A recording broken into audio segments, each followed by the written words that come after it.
I believe that's important to notice that Canada did some tremendous help and work.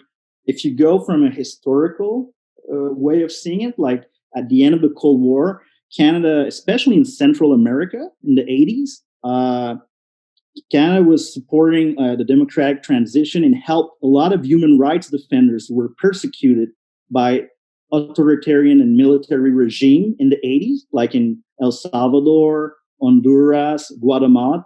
In fact, there's a lot of refugees from Central America who came to Canada during those years. And prior to that, there was our policy towards Chile after the coup against Salvador, the former 9/11, 11 September of 1973. And in right now, there's a lot of examples, Haiti, Peru, but more recently, I would mention two, like the beginning of the 21st century. First, with the Colombian peace process, Canada was involved promoting the peace process during the period of Santos. But at the same time, with the international aid, supporting all the transitional mechanism that were put in place in Colombia since 2017. So that's like one of the good things we're doing with internet or official aid. And the other example that I would like to mention, because it's not well known, but it's the International Commission Against Impunity in Guatemala, CICIG, which was created in 2006, implemented in 2007, and did tremendous work in Guatemala until its closing in 2019.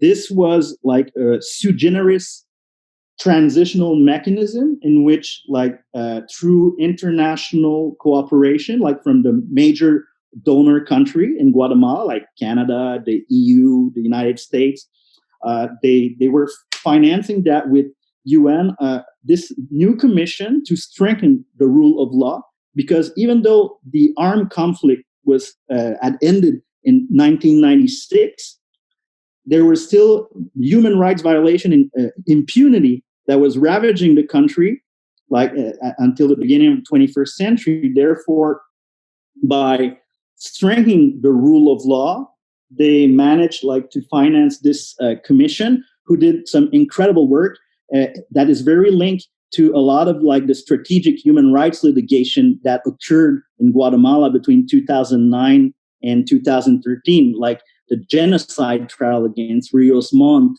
the Sepuzarco case in 2016 against domestic violence and sexual exploitation of indigenous women during an armed conflict.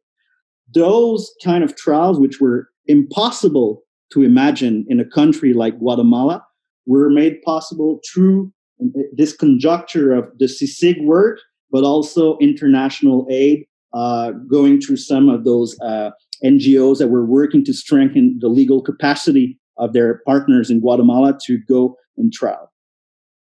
That's something interesting that's not too well known, I believe. It's the Guatemala National Court. It was the first time that a national court condemned a former like statesman, a head of state, for genocide. Okay, and that's the case who came back and said there was a technical error and he was free. But then the case started over again, and he did a Pinochet of himself, so he died while waiting to be prosecuted and trial again. Okay. It didn't go to the Inter-American Court? This case, well, there were another case related that went to the Inter-American Court, La Massacre of Dos Eres and Rio Negro. But those cases kind of like, they were overlapping, but they were not heading to the head of state. It was against officers. So, and the strategy was going to prosecute like low-level military men to go up to the top. And for the Rios Montt, it was a national case. And for those cases, I don't want to put you on the spot like that. They were important for which reason, in your point of view? Well, I mean, for justice for the victims, I mean, we have to remind that in the Guatemalan case, like there were more than 200,000 victims, and about 80% of those victims were indigenous Mayan population. And there was a genocide that was committed there between 1978 and 1983. It was documented by two through commission, one which was sponsored by the UN in 1999, and it said like there were genocide acts committed against the indigenous population. But it took, I mean, from that point of view, if the acts were committed at the beginning of the 80s, it took almost 3 decades for the survivors and the victims.